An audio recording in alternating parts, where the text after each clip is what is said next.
என்னடா கிளவி ஏதோ என் புருஷன் காதுல மந்திரம் ஓதுன மாதிரி இருக்கு. எனக்கு தெரிஞ்சு காசுக்காக தான் இருக்கும். காத நல்லா வச்சு கேப்போம். ஏல லூசு பயல, பொண்டாட்டி எங்கல? பாத்ரூம் தாமா போயிருக்கா. என்னாச்சுமா சொல்லு. ஏ கிறுக்கு பயல, கொஞ்சம் மெதுவா பேசு. நானே அவ பாத்ரூம்க்கு போற நேரம் உன்ட ரகசியமா சொல்லலாம்னு பார்த்தா கத்திர பொண்டாட்டி ஓடி வந்துருவா போல இருக்க. ஓடி வந்துட்டே கிளவி. சொல்லுமா, என்ன விஷயம்?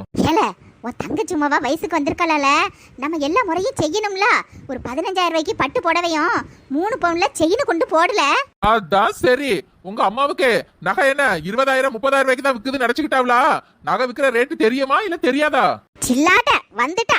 ஏ என்னடி நகை 1 லட்சம் இல்ல 2 லட்சமே ஆகட்டுமே. அவன் தாண்டி எல்லா முறையும் பண்ணணும். அவனுக்கு இருக்கிறதே ஒரே ஒரு தங்கச்சி தான். அவன் செய்யாம வேற யாருக்கு செய்யணும்? என்னது மனசாட்சி இல்லாம 3 சவரன் போட சொல்றீங்க?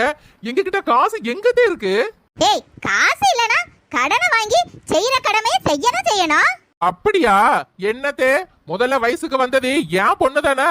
அப்போ உங்க பொண்ணு என்னத்த பண்ணுனா? அந்த நேரம் அவளுக்கு காசுக்கு கொஞ்சம் டைட்டா இருந்துச்சு, அதனால மொய் வச்சா. இப்ப என்ன? ஓஹோ, உங்களுக்கு நான் மட்டும் ஒரு நியாயம், எங்களுக்கு ஒரு நியாயமா? ஏன் நீங்க உங்க மொவட்ட சொல்ல வேண்டியதானே? கடனை எடுத்துனாலும் உன் அண்ணன் மவளுக்கு செய்ய வேண்டிய கடமையை செய்யடி, நீ அத்தகாரி தானே சொல்ல வேண்டியதானே? ஏய் போயும் உனக்காக ஏன் மவ கடன்காரி ஆக முடியுமா?